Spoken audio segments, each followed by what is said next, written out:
Welcome to the Voice of America in Korean. Direct from Washington, the Voice of America, VOA.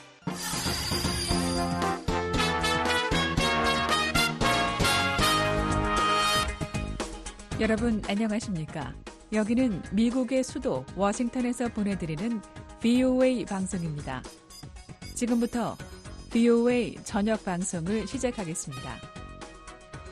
VOA 방송은 매일 새벽 2시부터 3시까지, 그리고 매일 아침 4시부터 6시까지, 또 저녁 8시부터 자정까지 3차례 보내드립니다.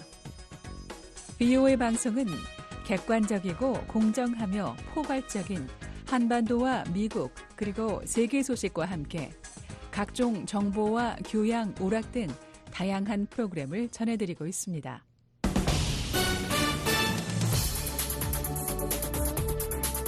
VOA 세계뉴스입니다. 윤석열 한국 대통령과 기시다 후미오 일본 총리가 오늘 정상회담을 갖고 북한 문제 등 다양한 분야에서의 양국 간 협력 방안을 논의했습니다. 한국 대통령실은 이날 보도자료에서 윤 대통령과 기시다 총리가 서울 용산 대통령실에서 100분간 진행한 정상회담에서 지난 2년간의 한일 관계 발전의 발자취를 돌아보고 앞으로의 양국 관계 발전 방향에 대해 심도 있게 논의했다고 밝혔습니다. 두 정상은 특히 북한이 대화를 거부하고 한반도를 포함한 영내 평화와 안정을 계속 위협하고 있다는 데 인식을 같이 하고 북한의 계속된 도발과 러북 밀착 상황 등에 대해 서로 긴밀히 소통하며 단호히 대처해 나가기로 했다고 대통령실은 전했습니다. 나아가 한일 관계의 개선이 미한일 3국 협력체계의 발전과 한일중 프로세스 재활성화라는 선순환으로 이어졌음을 재확인하는 한편 퇴임 뒤에도 기시다 총리가 양국 관계 발전을 위해 역할을 맡고 노력을 계속하기로 합의했다고 설명했습니다. 아울러 두 정상이 중단된 전투 간 협의체를 재가동하고 정부 간 협의체를 재가동하고 신규 협의체를 출범하는 등 각계각급에서 활발히 소통하면서 경제안보, 첨단 기술 등 다양한 분야로 협력을 넓혀나가고 있음을 평가했다고 밝혔습니다. 이 밖에 내년 한일 국교 정상화 60주년을 앞두고 양국 간 실질적 협력 성과 발굴에 박차를 가하는 한편 출입국 간소화 조치 등 양국 국민의 편의를 증진할 수 있는 제도적 방안을 검토해 나가기로 했다고 덧붙였습니다. 이스라엘과 팔레스타인 무장정파 하마스 간의 휴전 협상이 표류 중인 가운데 미국과 이스라엘 정부는 타결 가능성을 놓고 엇갈린 입장을 밝혔습니다. 토니 블링컨 미국 국무장관은 어제 IT 방문 중 가진 언론 브리핑에서 내가 본 바에 따르면 휴전 협상의 90%는 합의에 다다랐다고 말했습니다.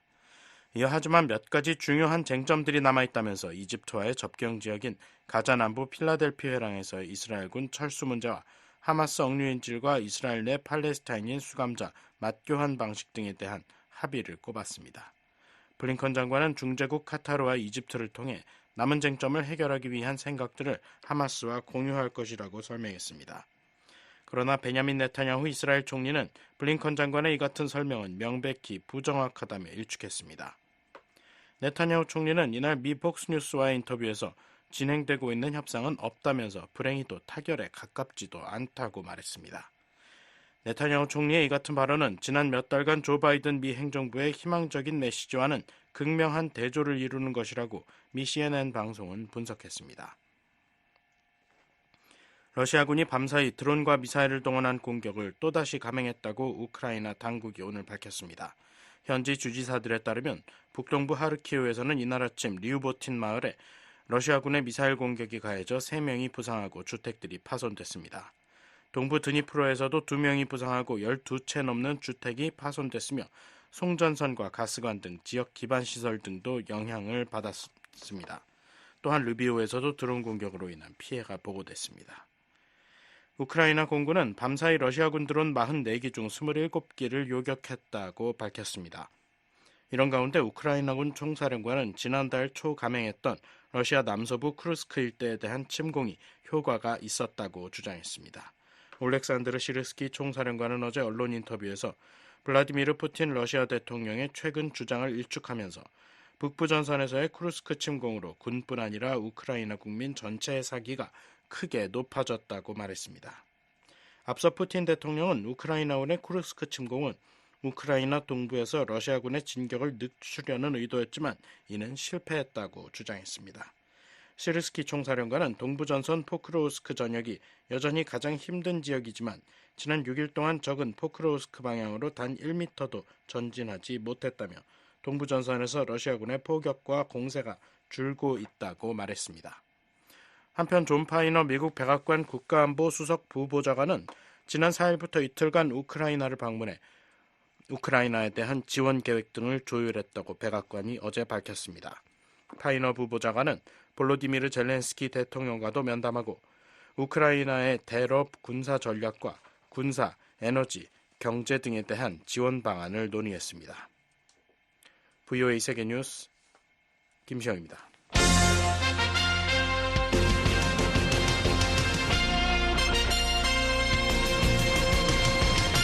VOA News Today. 여러분 안녕하십니까? 2024년 9월 6일 금요일 VOA 뉴스투데이 1부 시작하겠습니다. 진행의 김현교입니다. 이 시간에 보내드릴 주요 소식입니다. 윤석열 한국 대통령은 퇴임을 앞두고 한국을 방문한 기시다 후미오 일본 총리와 정상회담을 했습니다. 두 정상은 미한일 협력을 심화시킨 토대가 한일 간 관계 개선과 협력의 모멘텀을 이어가자고 한 목소리를 냈습니다. 퇴임을 앞둔 기시다 후미오 일본 총리의 한국 방문과 관련해 미국 국무부는 미한일 3국 관계가 공동 안보와 이익에 매우 중요하다고 강조했습니다. 미한 양국이 북한 핵 위협에 대비한 시나리오를 고위급 회담인 확장 억제 전략협의체 회의에서 논의한 건 중대한 진전이라는 전문가들의 평가가 나왔습니다. 내일 북한 날씨는 전 지역 구름 많습니다. 한때 소나기 오는 곳도 있겠습니다. 최저기온은 7에서 22도, 최고기온은 18에서 31도 되겠습니다. 바다의 물결은 동해 앞바다 0.5에서 1m, 서해 앞바다 0.5m이겠습니다. 첫 소식입니다. 윤석열 한국 대통령은 퇴임을 앞두고 오늘 한국을 방문한 기시다 후미오 일본 총리와 정상회담을 했습니다. 두 정상은 미한일 협력을 심화시킨 토대가 된 한일 간 관계 개선과 협력의 모멘텀을 이어가자고 한 목소리를 냈습니다. 서울의 김환영 기자 연결해 정상회담 결과 알아보겠습니다. 김환영 기자. 네, 서울입니다. 네, 윤석열 대통령과 기시다 후미오 총리 간 한일 정상회담이 열렸군요. 어떤 발언이 있었습니까? 네, 윤석열 대통령과 기시다 후미오 일본 총리는 6일 오후 서울 용산 대통령실에서 정상회담을 가졌습니다. 윤 대통령은 모두 발언에서 우리 두 사람의 견고한 신뢰를 기반으로 지난 한 해 반 동안 한일 관계는 크게 개선됐다며 총리님과 함께 일궈온 성과들이 제가 대통령에 취임한 이후 가장 의미 있는 일이 됐다고 밝혔습니다. 윤 대통령은 이런 한일 관계 개선은 역사적인 캠프 데이비드 정상회의를 통해 한미일 협력을 체계화하고 심화시키는 결정적인 토대가 됐다고 평가했습니다. 앞으로 한일 간, 한미일 간 협력을 계속 진전시키기 위해서는 저와 기시다 총리님이 쌓아온 양국 협력의 긍정적 모멘텀을 계속 이어가는 것이 중요합니다. 윤 대통령은 한일 관계에는 여전히 어려운 문제들이 남아있다며 더 밝은 미래를 향한 발걸음이 지속될 수 있도록 양측 모두가 전향적인 자세로 함께 노력해 나아가기를 기대한다고 말했습니다. 윤 대통령은 우리 함께 힘을 모은다면 국교 정상화 60주년을 맞는 내년엔 한일 관계가 한 단계 더 도약하는 전기를 마련할 수 있을 것이라고 강조했습니다. 네, 이에 대해서는 기시다 총리는 어떤 발언을 했나요? 기시다 총리도 오늘날 전략 환경 하에서 양국 간 긴밀한 공조는 지역의 평화와 안정을 위해 필수적이라며 한반도의 평화와 안정은 국제사회 전체에 있어서도 큰 이익이라고 말했습니다. 기시다 총리는 내년 국교 정상화 60주년을 내다보면서 양국 간 협력과 교류를 지속적으로 강화해 나가는 방향을 확인하고자 한다며 양국 관계의 과실을 양국 국민이 구체적으로 실감할 수 있도록 만드는 것이 중요하다고 말했습니다. 김 기자, 정상회담에서 한반도 문제와 관련해서 어떤 논의가 있었는지 궁금한데요. 네, 김태효 한국국가안보실 1차장은 정상회담 결과 브리핑에서 양국 정상은 북핵 문제 대응을 위한 한미일 간 협력이 중요하다는 데 인식을 같이 하고 캠프 데이비드 협력 체계의 발전 방향에 대해 논의했다고 말했습니다. 김 차장은 두 정상이 북한 도발 등에 대비한 공조의 중요성에 공감했다고 전했습니다. 특히 북한의 각종 도발에 대비한 양국 간 공조 강화를 얘기했고 북한이 러시아를 뒷배 삼아 도발하지 못하도록 냉정한 대비 태세를 유지하자고 공감하였습니다. 기시다 총리는 윤석열 대통령이 천명한 8.15 통일 독트린에 대해 이를 통해 한반도 평화와 안정으로 이어지는 환경이 조성되길 기원한다고 지지 입장을 재확인했습니다. 기시다 총리는 지난해 캠프 데이비드 정상회의에서도 자유롭고 평화로운 통일 한반도를 지지한 바 있다며 이번 윤 대통령의 독트린도 이 목표를 향한 관심을 제시한 것으로 이해한다고 말했습니다. 네. 한일 간 여전히 민감한 게 과거사 문제인데 관련 발언은 없었습니까? 김태호 차장은 브리핑에서 과거사 문제에 대해 기시다 총리는 일본 정부가 1998년 한일 파트너십 공동선언, 즉 김대중 오부치 공동선언을 포함한 역대 정부 역사인식을 계승하고 있다는 걸 다시 한번 확인했다며 기시다 총리의 강제징용과 관련한 발언을 전했습니다. 강제징용 문제와 관련해서는 저 자신은 당시 가혹한 환경 아래 많은 분들이 대단히 고통스럽고 슬픈 경험을 하신 데 대해 가슴 아프게 생각한다고 확인하였습니다. 김 차장에 따르면 기시다 총리는 작년 3월 윤 대통령이 큰 결단을 내린 후 양국 교류와 상호 이해가 증진된 것을 반갑게 생각한다고 말했습니다. 기시다 총리는 또 여전히 양국 간 어려운 현안이 존재하나 발전과 전향적 자세로 해결해 나가고자 한다며 양국 미래 평화 번영을 위해 지도자가 해결해 나가야 하고 다음 총리가 누가 되든 한일 관계 중요성은 변하지 않는다고 밝혔습니다. 윤석열 대통령도 양국이 미래 세대에게 좋은 유산을 남겨주도록 힘을 모으자고 말했습니다. 네. 기시다 총리가 퇴임을 얼마 남기지 않았기 때문에 이번 회담은 사실상 두 정상의 고별 회담이었겠군요. 네, 그렇습니다. 이번 정상회담은 윤 대통령 취임 후 12번째로 소인수 회담과 확대 회담으로 총 1시간 40분가량 진행됐습니다. 통역만 배석한 소인수 회담에 45분가량 소요됐습니다. 기시다 총리는 오는 27일 치러질 집권 자민당 총재선거에 불출마하기로 해 총재선거 뒤에는 총리 자리에서 물러납니다. 이번 정상회담은 셔틀 외교 취지에 따라 성사됐고 윤 대통령 취임 후 기시다 총리와 갖는 12번째 양자회담이자 올 들어 3번째 한일 정상회담입니다. 1박 2일 일정으로 한국을 찾은 기시다 총리는 내일 일본으로 떠납니다. 서울에서 VOA 뉴스 김환용입니다. 퇴임을 앞둔 기시다 후미오 일본 총리가 한국을 방문한 가운데 미국 국무부는 미한일 3국 관계가 공동 안보와 이익에 매우 중요하다고 강조했습니다. 또한 기시다 총리가 미국의 특별한 친구였다며 감사를 표했습니다. 함지아 기자가 보도합니다. 미국 국무부 대변인은 기시다 후미오 일본 총리의 방한과 관련해 미국, 한국, 일본 간의 강력하고 효과적인 3국 관계는 공동안보와 공동이익에 매우 중요하다고 밝혔습니다. 국무부 대변인은 4일 기시다 총리의 방한에 대한 BOE의 이메일 논평 요청에 이같이 답하며 민주주의에 대한 확고한 약속을 바탕으로 결속된 우리는 동맹인 한국, 일본과 세계에서 가장 시급한 도전 과제를 다루는데 초점을 맞춘 긍정적이고 전향적인 의제를 갖고 있다고 강조했습니다. 앞서 한국 대통령실은 3일 기시다 총리가 오는 6일부터 7일까지 한국을 방문한다고 발표했습니다. 기시다 총리는 오는 27일 실시되는 일본 집권 자민당 총재 선거에 불출마를 선언한 상태로 이번 방한이 총리로서는 마지막이 될 전망입니다.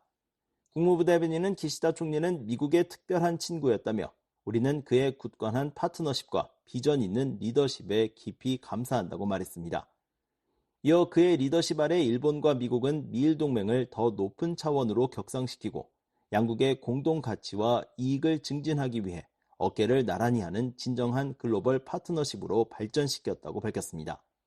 또한 기시다 총리가 지난 4월 워싱턴에서 바이든 대통령을 만나고 의회에서 연설한 것이 이를 잘 보여준다고 덧붙였습니다. 국무부 대변인은 총리로서 그의 개인적 용기는 윤석열 한국 대통령의 용기와 함께 지난해 캠프 데이비드 정상회의에서 미국, 일본, 한국 3국 협력에 새로운 시대를 열었다고 평가했습니다. 그러면서 우리는 그의 후임자와 협력해 미일 동맹을 더욱 강화하고 자유롭고 개방된 인도태평양을 향한 공동의 비전을 발전시키길 기대한다고 말했습니다.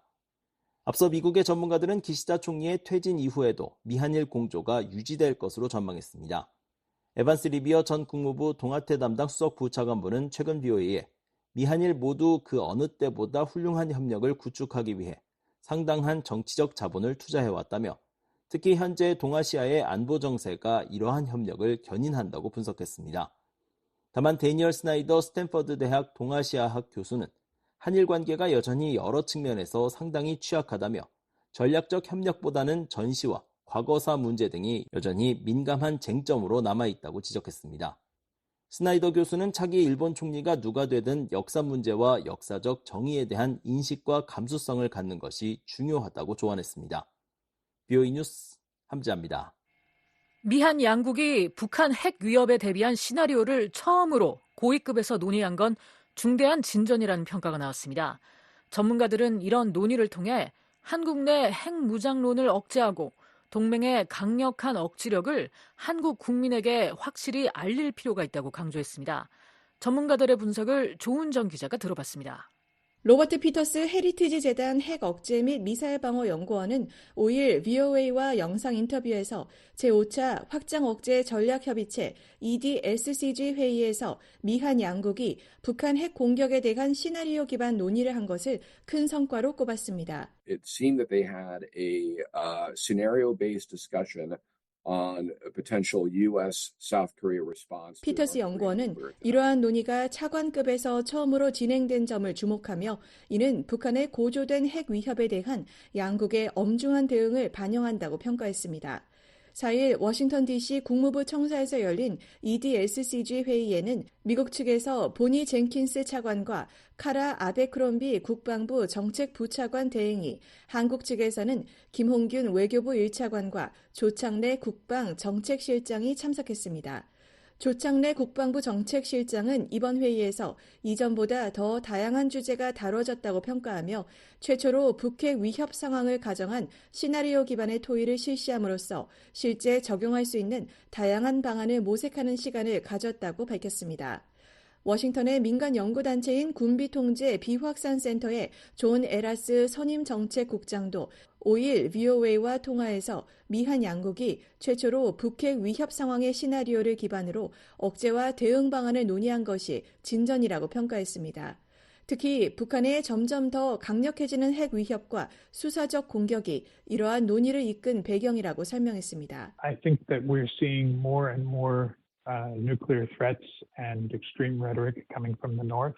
에라스 국장은 북한의 핵 사용 가능성이 여전히 낮더라도 대비하는 것이 중요하다고 강조했습니다. 이어 처음으로 북핵 위협 시나리오를 논의한 것은 확실히 북한 김정은 정권의 수사가 증가하는 데 대한 반응이라고 말했습니다.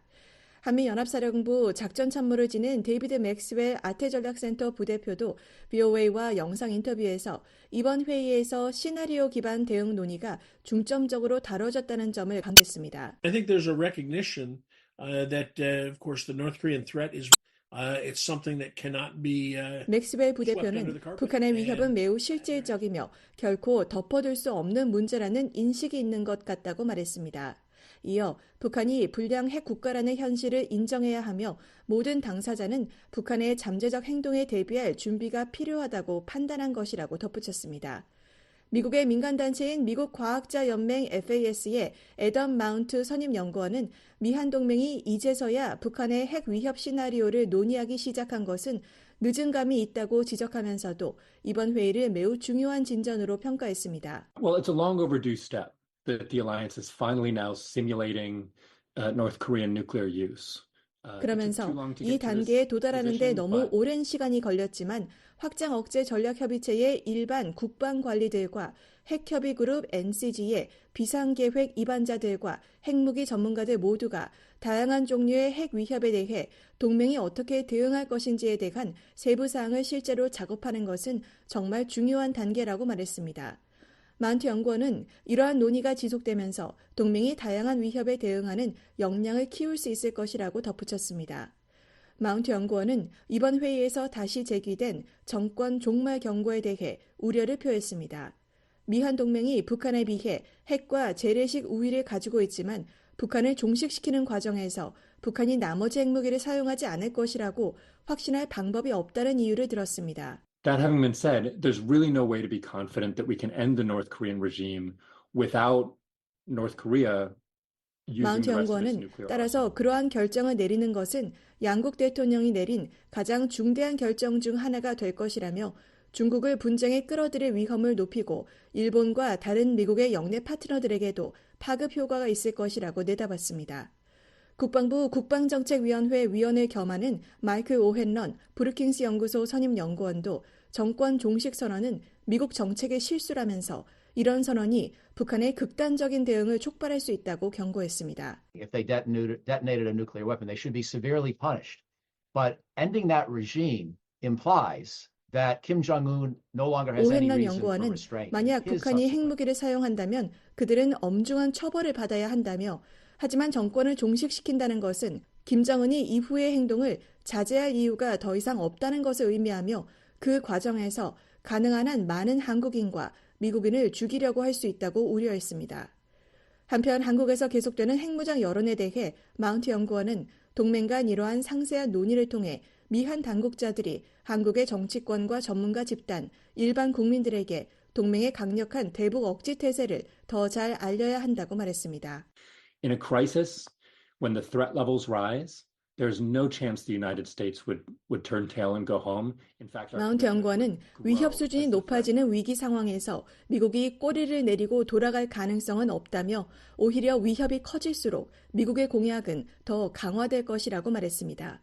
그러면서 이러한 사실을 한국에 지속적으로 알려야 핵무장을 요구하는 목소리를 줄일 수 있을 것이라며 한국의 핵무장은 한국과 미국 모두의 이익에 반하는 실수가 될 것이라고 경고했습니다. 맥스웰 부대표도 한국의 지도자들이 핵무장이 초래할 문제를 이해하고 대중을 교육해야 한다고 말했습니다. It's up to the U.S. to ensure strategic reassurance of South Korea and strategic resolve that we will use. 그러면서 핵무기 사용을 포함해 한국을 방어하기 위해 미국이 보유한 모든 능력을 사용할 것이라는 전략적 결의를 보장하는 것이 미국의 역할이라며 이러한 전략적 확신과 결의를 계속 보여줘야 한다고 강조했습니다. 에라스 국장은 한국의 핵무장 여론과 관련해 민주주의 체제에서는 지도자들이 항상 인식하고 있는 부분이라면서도 미국과 한국 모두 한국의 핵무장과 상충되는 법적 의무가 있기 때문에 이를 바꾸려면 엄청나게 복잡한 법적 절차를 거쳐야 한다고 말했습니다. 그러면서 솔직히 말하자면 미국은 다른 국가들이 추가로 핵무기를 보유하는 것을 원치 않으며 특히 미국의 핵 우선 아래에 있는 조약 동맹국의 경우 더욱 그렇다고 덧붙였습니다. VOA 뉴스 조은정입니다. 한국합동참모본부는 북한이 5일 밤부터 6일 새벽까지 260여 개의 쓰레기 풍선을 띄운 것을 식별했다고 밝혔습니다. 이 가운데 현재까지 서울, 경기 지역에 떨어진 풍선은 140여 개입니다. 합참은 확인된 풍선의 내용물은 종이류와 플라스틱 병 등 쓰레기라며 분석 결과 안전에 위해되는 물질은 없었다고 설명했습니다. 북한은 앞서 지난 4일 밤부터 5일 새벽 그리고 5일 오전 9시쯤부터 낮 12시쯤까지 풍선을 날려보내 이틀 새 3차례나 한국에 쓰레기 풍선을 보냈습니다.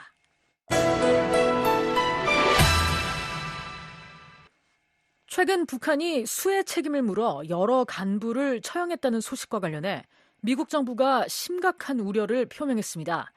유엔 난민기구의 추천을 받은 탈북 난민을 수용할 의사도 재확인했습니다. 인권 전문가는 북한이 수해 책임을 희생양에게 전가하고 있다며 공정한 재판 없이 이루어지는 처형은 명백한 인권 침해라고 지적했습니다. 안준호 기자가 보도합니다. 미국 국무부 대변인은 5일 북한이 최근 수해 책임을 물어 다수의 간부를 처형한 동향이 있다는 한국 국가정보원의 발표와 관련해 북한에서 공개 처형 건수가 계속 증가하면서 공포와 억압 환경이 심화하고 있다며 우려를 나타냈습니다. 국무부 대변인은 이날 BOA의 관련 질의에 북한의 사법체계의 투명성과 공정성, 책임이 부족한 데 대해 여전히 심각하게 우려하고 있다면서 북한은 공정한 재판을 포함한 적법 절차에 대한 개인의 권리를 체계적으로 부인하고 있다고 지적했습니다. 국정원은 지난 4일 북한이 7월 말 평안북도와 자강도 일대에서 발생한 수해 책임을 물어 다수의 간부를 처형한 동향이 있어 예의주시하고 있다고 밝힌 바 있습니다. 이 중에는 자강도 노동당 책임비서 강봉훈이 포함됐을 가능성이 제기됐습니다. 김정은 북한 국무위원장은 지난 7월 31일 당 정치국 비상확대회의에서 당과 국가가 부여한 책임적인 직무 수행을 심히 태공함으로써 용납할 수 없는 인명피해까지 발생시킨 대상들에 대하여서는 엄격히 처벌할 것이라면서 책임자 처벌을 예고한 바 있습니다. 책임자 처벌과 관련한 구체적인 소식은 전해진 바 없지만 그동안 탈북민 등의 증언과 유엔기구 등의 보고에 따르면 북한에선 공정한 재판 없이 자의적 구금과 고문, 공개 처형 등이 자행되는 것으로 알려져 있습니다.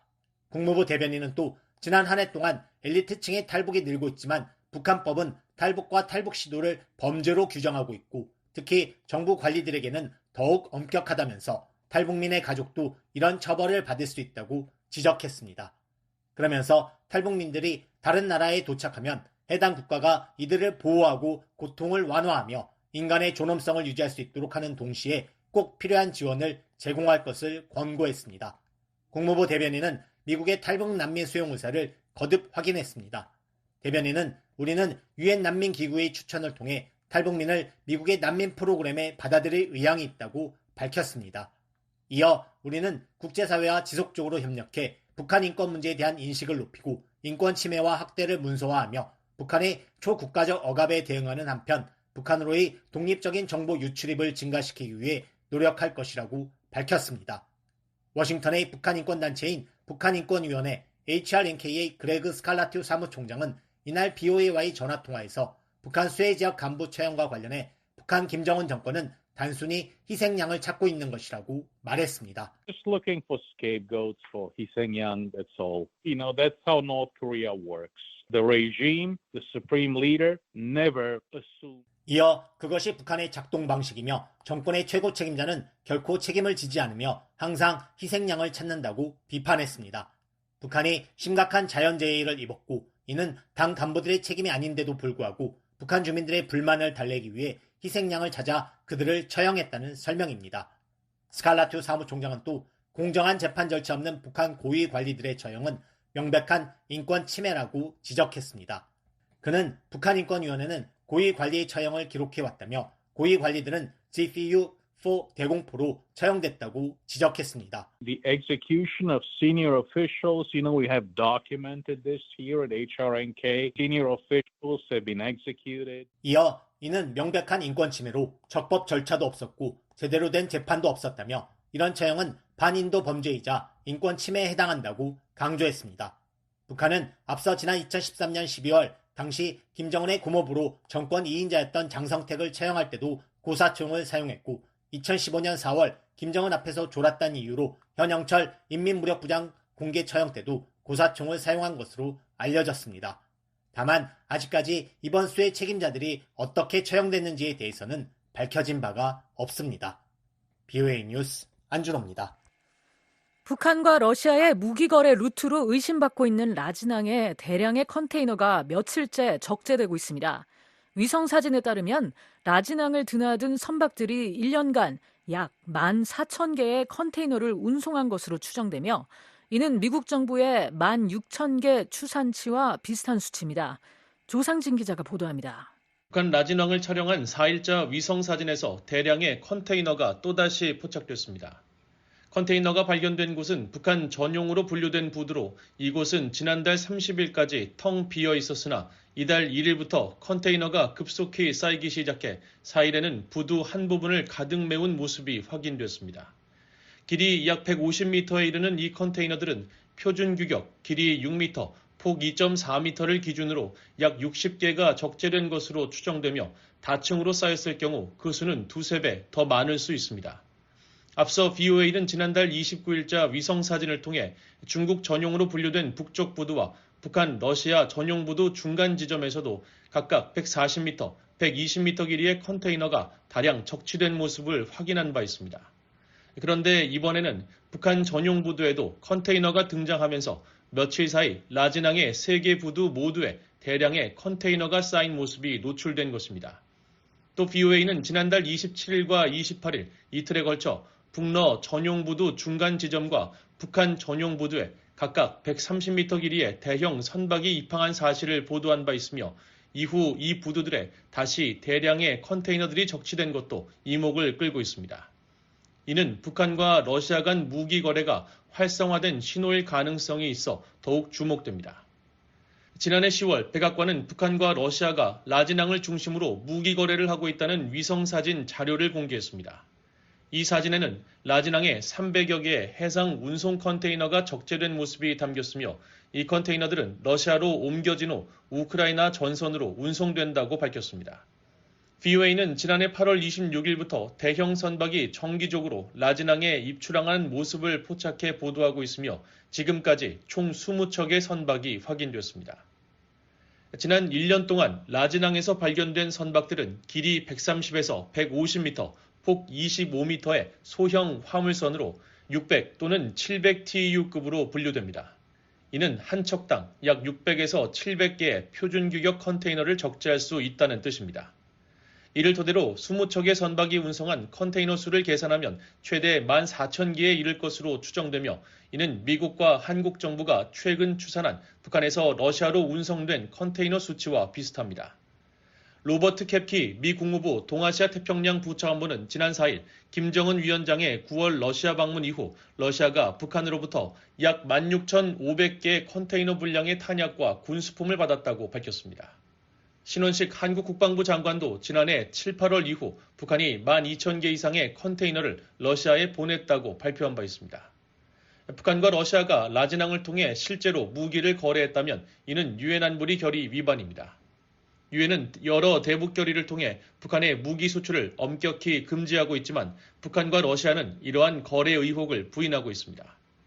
김남혁 유엔 주재 북한 대표부 서기관은 유엔 총회 회의에서 우리는 러시아와 무기 거래를 한 적이 없으며 앞으로도 그럴 계획이 없다고 주장했습니다. We have never had arms dealings with the Russian Federation and that we have no plan to do so. 또한 바실리 네벤자 유엔 주재 러시아 대사도 북한과의 무기 거래 의혹을 부인하며 어떠한 물적 증거도 존재하지 않는다고 주장했습니다.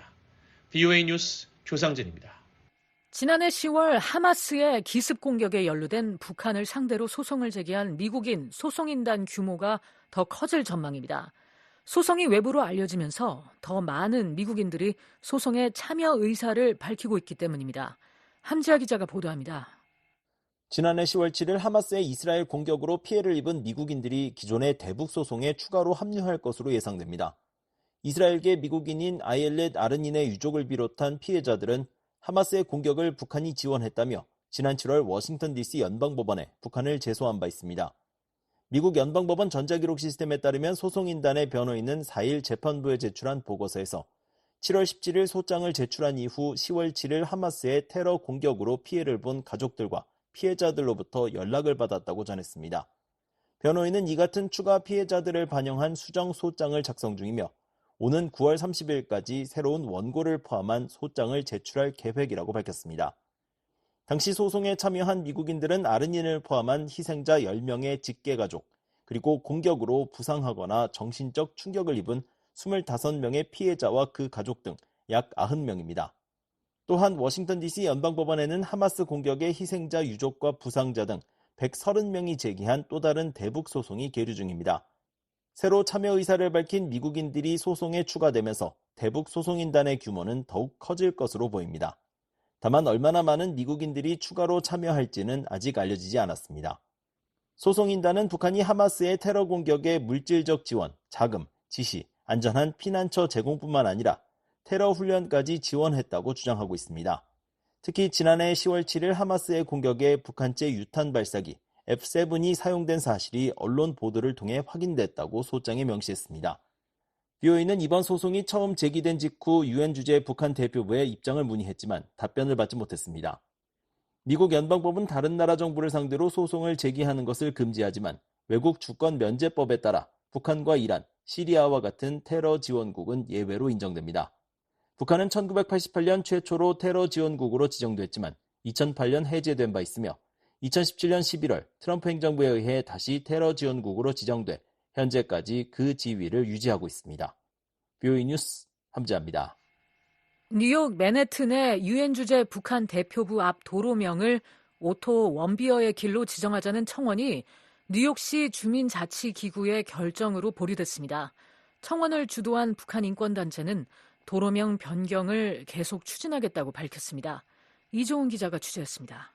뉴욕시 맨해튼 커뮤니티 보드 6지구 교통위원회는 4일 열린 회의에서 오투원비어를 기리는 도로명 지전 안건에 대해 결정을 유보했습니다. 찬반 양쪽의 입장을 취하지 않겠다는 것으로 주민자치기구인 커뮤니티 보드가 시의회에 공식적으로 안건 검토를 제안하지 않을 것이라는 뜻입니다. 하지만 원비어길 지정 노력이 완전히 무산된 건 아닙니다. 청원자는 여전히 지역 시의원을 설득해 시의회 차원에서 논의될 수 있도록 요청할 수 있기 때문입니다. 다만 해당 지역 시의원인 키스퍼스 의원이 과거 원비어길 지정에 반대한 이력이 있어 앞으로의 논의가 탄력을 받을지 불투명한 상황입니다. VOA는 파워스 의원실의 입장을 문의한 상태이며 답변을 기다리고 있습니다. 이날 회의는 북한에 억류됐다가 송환된 직후 사망한 미국인 대학생 오투원비어를 기리기 위해 맨해튼 동쪽 44번가와 2번대로 남동쪽 코너를 원비어길로 지정하자는 한국 북한 인권단체의 청원에 따라 열렸습니다. 해당 지역은 유엔 주재 북한 대표부가 위치한 곳입니다. 청원을 주도한 뉴코리아 여성연합 이소연 대표는 회의 종료 후 VOA 인터뷰에서 시의회에서 논의될 수 있도록 여론을 형성할 계획이라며 온라인과 오프라인을 통해 지지 서명을 계속하는 한편 파워스 의원과의 접촉을 지속하겠다고 밝혔습니다. 이 대표는 이달 말 유엔 본부와 각국 유엔 대표부에 원비어길 지지 서한을 보내고 그 결과를 파워스 의원실에 전달할 계획이라며 관련 노력을 이어가겠다는 의지를 보였습니다. 탈북민 출신인 이 대표는 탈북 과정을 담은 다큐나 비욘드 유토피아에도 출연했으며 아들은 강제 북송돼 정치범 수용소에 수감된 것으로 알려졌습니다. 통역사를 대동해 이날 회의에 참석한 이 대표는 원비어의 죽음은 북한 정권의 잔혹성을 보여주는 한 단면이라고 강조했습니다. 이 대표는 원비어의 죽음이 북한 정권의 잔혹성을 보여주는 사례라며 원비어길 지정을 통해 북한의 끔찍한 인권유린 행위를 국제사회에 널리 알리는 효과가 있을 것이라고 강조했습니다. Esteemed citizens of New York, I urge you to support the swift passage of the One Beer Way for these important reasons. 이 대표는 통역사를 통해 뉴욕 시민들에게 원비어길 지정 안건의 조속한 통과를 지지해달라며 이는 무엇보다도 인권의식을 크게 높이는 계기가 될 것이라고 호소했습니다. 이어 원비어길 지정을 통해 뉴욕시는 인권보호와 국제정의에 대한 헌신을 강화할 수 있을 것이라고 밝혔습니다. 특히 이 거리를 지나는 모든 미국인과 관광객에게 오투원비어의 비극적인 이야기와 북한 정권이 저지른 잔혹 행위를 상기시키는 역할을 할 수 있을 것이라고 강조했습니다. 이날 회의에서는 커뮤니티 보드의 도로명 지정 요건에 해당되는 원비어의 인류에 대한 기여가 명확치 않다는 의견도 나왔습니다. 제이슨 프로이모이츠 위원장은 원비어 사건과 관련해 당시의 상황을 아주 잘 기억하고 있다며 원비어의 가족과 그의 죽음에 대해 매우 안타깝게 생각한다고 말했습니다. And while I remember Mr. Womber's story very well. 다만 개인적으로는 자말 카쇼기기를 명령했어와 같이 인류에 대한 원비어의 특별한 공헌이 입증됐는지 확신할 수 없다며 카쇼기와 원비어의 경우는 다르다고 생각한다고 밝혔습니다. 이어 카쇼기 길의 경우 청원자는 카쇼기가 언론적 측면에서 인류에 상당한 공헌을 했고 언론 활동의 결과로 사용됐다는 점을 입증했다고 덧붙였습니다. 미국 거주자였던 사우디아라비아 언론인 카쇼기는 사우디 정부를 비판했다가 2018년 살해됐습니다. 반면 일부 위원들은 원비어가 사회 경력을 쌓을 기회조차 없었던 젊은 나이에 세상을 떠났다는 점을 언급하며 원비어길 지정이 인권의식을 고취하는 데 기여할 수 있는지를 생각해야 한다고 지적했습니다. 원비어길 지정 노력은 2019년 공화당 소속 조셉 보렐리스 의원이 관련 조례안을 발의하면서 시작됐지만 시의회에선 결의안이 통과되지 못했습니다. 오투원비어는 2016년 북한 여행 중 평양의 호텔에서 정치 선전물을 훔치려 했다는 혐의로 체포돼 15년 노동교화형을 선고받았습니다. 2017년 6월 억류 17개월 만에 혼수 상태로 풀려나 미국으로 돌아왔지만 엿새 만에 숨졌습니다. 북한은 원비어의 죽음에 대해 자신들에게 책임이 없다고 주장하고 있으며 그의 건강 악화는 수감과 관계없는 다른 원인 때문이라고 주장했습니다. VOA 뉴스 이존입니다. 미국과 한국 공군 전투기들이 최근 공중경보 차단 비행훈련을 실시했다고 미국 공군이 4일 밝혔습니다. 경기도 오산기지에 주둔하는 미국 제7공군 산하 제51 전투비행단은 이날 보도자료를 통해 미국 공군 51 전투비행단 소속 F-16 전투기들이 8월 26일부터 29일까지 한국 공군 제17 전투비행단 소속 F-35A 전투기들과 함께 공중경보 차단 연합 비행훈련에 참여했다고 밝혔습니다. 훈련 기간 동안 미국과 한국 공군 자산은 협력해 지상에 위치한 모의 적 위협을 식별, 추적, 파괴하는 동시에 적 항공기 대응 훈련을 진행했습니다. 공중경보 차단은 목표물의 위치나 움직임을 예측하기 어려운 상황에서 지속적인 정찰과 공격을 통해 적의 위협을 사전에 식별하고 대응하는 개념입니다. 미 공군 교리에 따르면 이는 무장 정찰 비행의 한 형태입니다. 50일 전투비행단은 이번 연합 비행훈련은 미한 동맹을 강화했을 뿐만 아니라 미국의 4세대 항공 자산과 한국의 5세대 항공 자산 간 통합 작전 역량을 향상하는 중요한 훈련이었다고 평가했습니다. 이번 훈련에 참가한 제36 전투비행대대 소속 크리스토퍼 브라운 대위는 이런 연합훈련은 특히 오산에서 전술적으로 매우 중요하다고 말했습니다.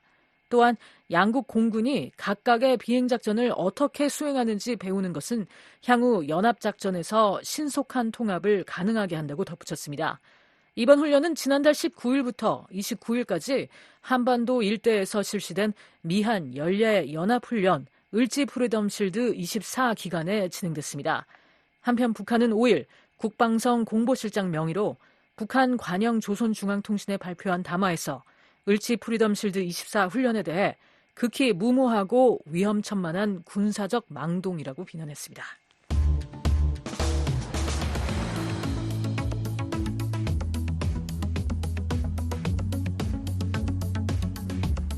한국 내 주요 뉴스를 소개해드리는 한국은 지금입니다. 최원계 기자 나와 있습니다.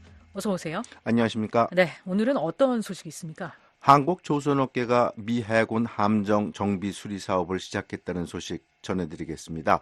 이어서 제1친북단체인 제1본 조선인 총연합회 조총련 대표단이 5일 북한을 방문했다는 소식도 전해드리겠습니다. 네, 먼저 한국 조선업계가 미국 해군 함정 정비 사업을 시작했다는 소식부터 살펴볼까요?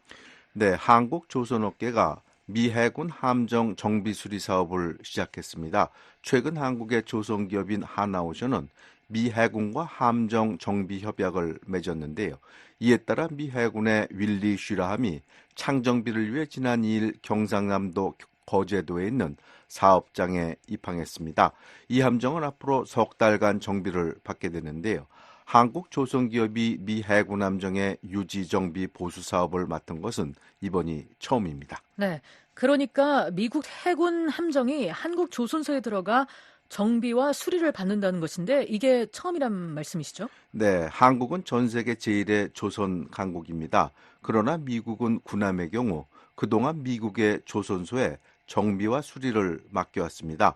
그러나 미국 조선소는 정비 가격이 비싼 데다 비효율적이었습니다. 또 태평양에 있는 군함을 미국에 끌고 가서 정비를 받으려면 오가는데 상당한 시간이 걸립니다. 해서 이번에 한국 조선소에 정비와 수리를 맡긴 겁니다. 네, 이번에 한국에서 정비를 받게 된 미국 해군의 월리 쉬라가 큰 함정인가요? 큰 함정입니다. 거제도에 입항한 윌리 쉬라함은 군수지원함인데요. 이 함정은 해상에서 탄약과 식량 연료 등을 다른 전투함 등에 보급해주는 역할을 합니다. 배수량이 4만 톤급이고 전장이 210m, 전폭이 32.2m에 이릅니다. 이 선박은 앞으로 석 달간 거제도에서 정비와 수리를 받고 다시 미 해군에 인도될 예정입니다. 네. 미군은 함정 정비를 다른 국가에 잘 맡기지 않는데 왜 한국에 이런 사업을 맡겼을까요? 한마디로 한국 조선소가 가격에 비해 정비를 잘하고 또 납기를 잘 지키기 때문입니다. 지난 2월에 카를로스 델 토로 미 해군성 장관이 한국을 방문해 조선소를 둘러봤는데요.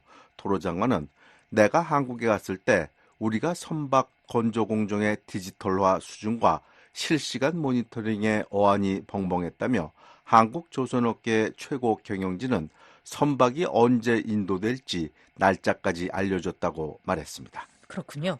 한국 기업 입장에서는 함정 정비를 통해 돈도 벌 수 있겠죠? 큰 돈을 벌 수 있습니다. 미 해군 함정의 정비 수리 규모는 연간 20조 원에 달합니다. 따라서 이번 창정비를 시작으로 좋은 평가를 받으면 앞으로 많은 계약을 따낼 수 있습니다. 네, 앞으로 한국이 미국 해군 군함도 만들 수 있지 않을까요? 그럴 수도 있습니다. 현재 미국은 태평양에서 중국과 치열한 각축전을 벌이고 있는데요. 항공모함 수는 11대 3으로 미국이 여전히 우위에 있지만 전투함 숫자는 370척 대 280척으로 중국이 더 많습니다. 따라서 미군은 해군 전력을 강화해야 되는 상황인데요. 미국 조선소는 군함을 만드는데 돈이 많이 들고 비효율적입니다. 따라서 미 해군을 강화하려면 한국과 일본의 조선소에서 함정을 만들어야 한다는 목소리가 나오고 있습니다. 네, 다음 소식으로 가보겠습니다. 일본에 있는 친북단체죠. 제1본 조선인 총연합회, 그러니까 조청년 대표단이 평양에 갔군요. 네, 일본 교도통신이 보도한 내용인데요. 고도구 조청년 도쿄본부위원장 등 6명은 9일 개최되는 북한 정권 수립 76주년 구구절 기념행사에 참석하기 위해 5일 중국 베이징을 출발해 항공편으로 평양에 들어갔습니다. 조청년 대표단이 평양을 방문하는 것은 5년 만입니다. 네, 그런데 보니까 조청년 대표는 허정만 의장인데 허정만 의장 대신에 고도구 도쿄본부 위원장이 평양에 간 걸로 알려지고 있습니다. 왜 그런 걸까요? 그것은 일본의 제재 때문인 것으로 보이는데요. 일본 정부는 북한의 핵과 미사일 개발에 대한 독자 제재 조치로 조청년 간부들이 북한을 방문한 이후 일본에 재입국하는 것을 금지했습니다. 따라서 조청년은 제재 대상이 아닌 인사들로 대표단을 꾸려서 파견한 것으로 보입니다. 네. 그런데 북한과 조청년 간에 갈등이 있다는 얘기가 나오더군요. 네, 그것은 탈북민 출신인 한국의 태영호 민주평화통일자문회의 민주평통사무처장이 4일 기자들에게 한 얘기인데요. 태영호 처장은 몇 주 전 조청년에 몸담았던 인사들과 만났다고 합니다. 그런데 조청년 인사들이 북한 당국이 지시한 2개의 적대적 국가론과 또 통일 지우기에 대해 부정적인 반응을 보였다고 합니다. 조청년이 왜 부정적인 반응을 보였을까요? 좀 더 자세히 설명해 주시죠. 네, 김정은 위원장은 올 1월 북한헌법에서 평화 통일과 동족 같은 표현을 삭제하고 한국을 철도철미 제1의 적대국으로 명시하라고 지시했습니다. 북한의 정책이 하나의 조선에서 2개의 조선으로 바뀐 것인데요. 북한 당국은 이런 지시를 도쿄의 조청년에도 한 것으로 보입니다. 그러자 조청년 원로들은 어떻게 이렇게 통일을 내려놓을 수 있느냐는 반응을 보였다고 합니다. 그 원로들은 조청년 중앙위원회에 이 문제에 대해서 질문을 했는데요. 그러자 조청년은 평양서 아무런 설명이 내려오지 않았기 때문에 이 시점에서는 이걸 그대로 받아들이라 이렇게 말했다고 합니다. 네, 이런 걸 보면 북한은 아직 김정은 위원장이 선포한 적대적 두 국가론을 내부적으로 체계화하지 못한 것으로 봐야 할까요? 그렇게 해야 할 것 같습니다. 한민족인 남북한이 반드시 통일을 이뤄야 한다는 것은 하나의 상식일 뿐만 아니라 김일성 주석과 김정일 위원장 등의 유언이기도 합니다. 따라서 김정은 위원장이 자신의 할아버지와 아버지의 유언을 뒤집고 이를 주민들에게 설득하기가 쉽지 않아 보입니다. 네, 한국은 지금 최원기 기자였습니다.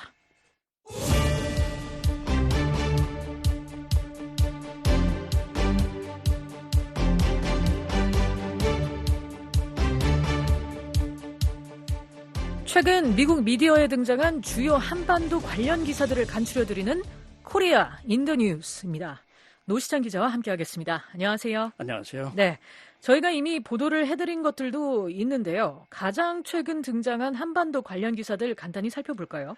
네, 먼저 AP통신은 일본의 기시다 후미오 총리가 퇴임을 약 한 달 앞두고 6일 한국을 방문하고 있다는 소식을 전하고 있습니다. 다른 언론들도 이 AP를 인용해서 많은 기사를 싣고 있는데요. 기시다 총리는 자신이 물러난 후 양국 간 협력의 도전이 예상되는 가운데 화해의 분위기를 더 끌어올리기 위해 한국을 방문한 것이라고 전하고 있습니다. 윤석열 대통령실은 6일 두 나라 정상이 그동안 이루어놓은 양국 간 유대의 성과를 되돌아보고 앞으로 이를 계속 강화해 나갈 것을 논의할 것이라고 발표했다고 전했습니다. 네. 한편 미국과 한국의 합동 군사 연습이 끝나자 북한이 5일 두 나라는 그 대가를 치를 것이라고 경고했다고 시사주간지 뉴스위크가 보도했군요. 네, 미국과 한국은 지난 8월 19일부터 두 차례 군사 연습을 실시했는데요. 19일부터는 을지 자유의 방패, 그 다음 26일부터는 쌍용 24 훈련을 실시했습니다.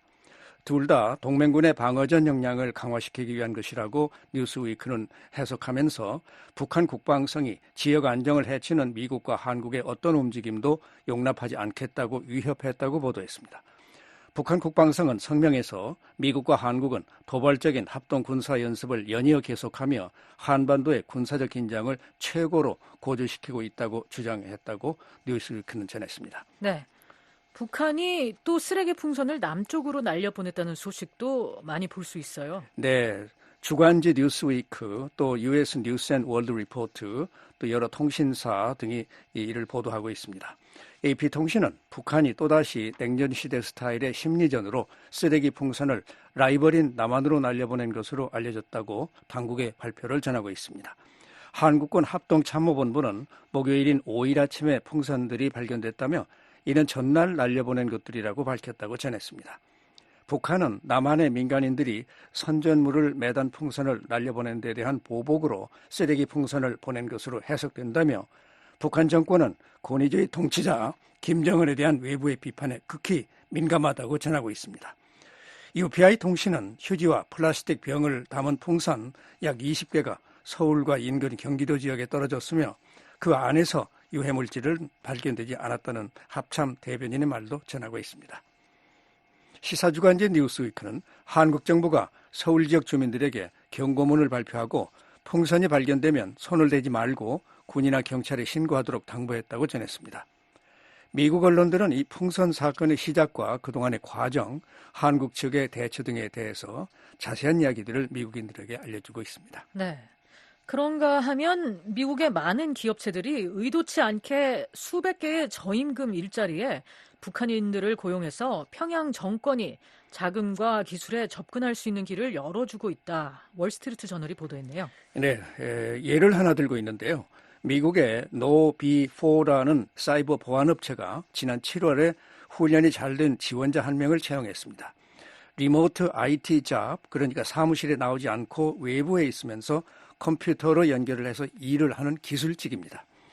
영어를 할 줄 아는 카일이라는 이 사람은 채용이 되자 회사에 미국 서부 워싱턴 주에 있는 주소로 랩탑 컴퓨터를 보내달라고 요청했습니다. 그런데 사실은 이 카일이라는 사람이 평양에 있습니다. 네.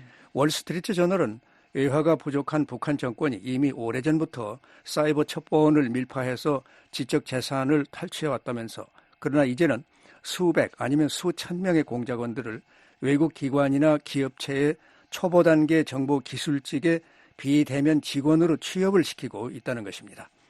북한은 최근 외국인들의 신분을 탈취해서 이런 수법으로 취업을 시키고 있다는 미국 정보관리와 보안 전문가들의 말을 인용했습니다. 미국 법무부에 따르면 김정은 정권은 그 같은 수법으로 연간 수천만 달러의 자금을 탈취하고 있고 이를 핵무기 개발과 탄도미사일 프로그램에 쓰고 있다고 전하고 있습니다. 네, 코로나 팬데믹 이후에 미국 내에서 원격 근무가 흔해지면서 가능해진 그런 그렇습니다. 일이네요. 네. 또 하나 보겠습니다. 지난주 많은 언론의 관심을 모은 소식은 한국 정보사령부 군무원의 정보 유출 사건이 될 것 같습니다. 네, 한국군 정보원들의 신상 정보를 비롯한 민감한 기밀을 중국에 유출한 혐의로 정보사 요원이 구속된 소식이 여러 미디어에 실렸습니다. 뉴욕타임스도 한국 최고의 정보기관 요원이 군 기밀 데이터를 여러 해에 걸쳐 돈을 받고 중국에 유출했다는 정보당국의 발표를 전하고 있습니다.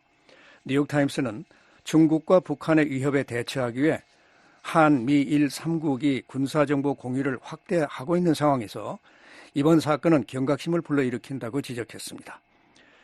타임스는 정보요원들이 중국을 방문하는 북한인들 또는 조선족들을 대상으로 활발히 정보 활동을 해왔다면서 이들도 중국 당국이나 북한 측의 이중첩자에게 노출이 되고 표적이 되기도 한다고 전했습니다. 네. 또한 한국과 뉴질랜드의 정상회담 소식도 여러 신문 방송이 보도하고 있군요. 예, 이곳 워싱턴 지역에서 뉴스, 교통정보, 날씨를 중점적으로 보도하고 있는 권위 있는 토크쇼 라디오 방송 WTOP도 이 소식을 전했는데요. AP통신을 인용한 보도입니다. 두 나라 정상이 북한과 러시아의 군사협력 확대를 강력히 규탄했다, 이렇게 전하고 있습니다. 서울을 방문한 뉴질랜드의 크리스토퍼 럭슨 총리는 3일 윤석열 대통령과 정상회담을 갖고 탄도미사일 수출을 포함한 북러 간 군사유대는 유엔 안보리 결의를 명백히 위반하는 행위라고 비난했습니다. WTOP 방송은 또 두 정상은 이번 회담에서 양국 간 정기, 경제, 안보 대화를 열기로 합의했다고 전하면서 한국과 뉴질랜드는 무역 규모가 지난 10년 동안에 갑절로 늘어났다는 성명도 소개했습니다. 네. 이번 소식은 한국 내에서도 크게 문제시된 사안인데 네. 미국의 여러 미디어가 보도했습니다. 한국 수사당국이 여성의 얼굴에 음란물을 합성, 유포하는 딥페이크 성범죄의 수사를 대폭 강화하고 있다. 그런 내용이네요.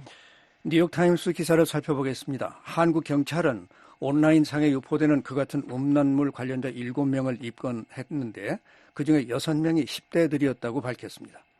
연행된 청년들은 동급반 여학생이나 여교사, 동네 여성들의 이미지를 소셜미디어에서 훔쳐내 음란 영상과 합성해서 유포했다고 말했다고 합니다. 네.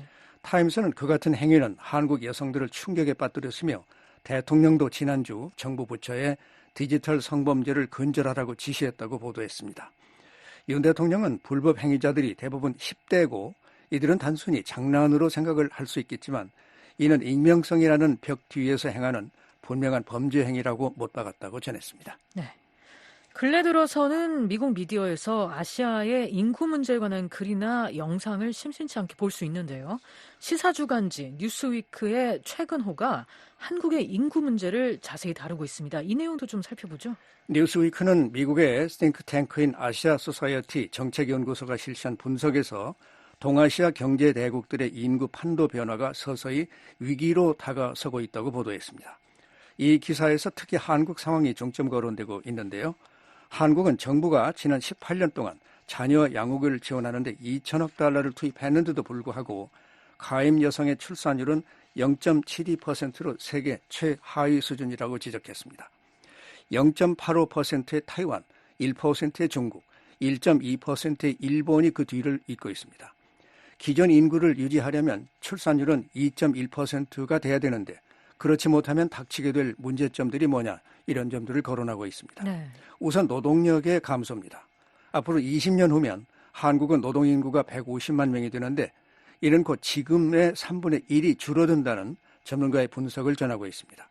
그렇게 되면 경제성장 또한 떨어지게 된다는 거죠. 네. 2023년에 한국의 국가 총생산 증가율이 1.3%였는데 2050년이 되면 0%가 된다는 겁니다. 네.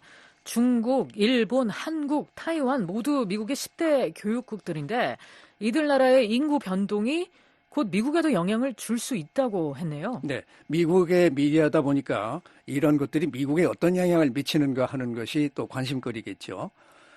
또 하나 영향을 받는 분야는 국방입니다. 네. 오랫동안에 북한과 긴장 관계에 있는 한국은 세계에서 가장 강력한 군사력을 가진 나라 중에 하나로 50만 명의 현역병을 갖고 있는데 약 10년 후에는 지금과 같은 군과 장비를 유지할 청년들이 모자랄 것이라는 전망이죠.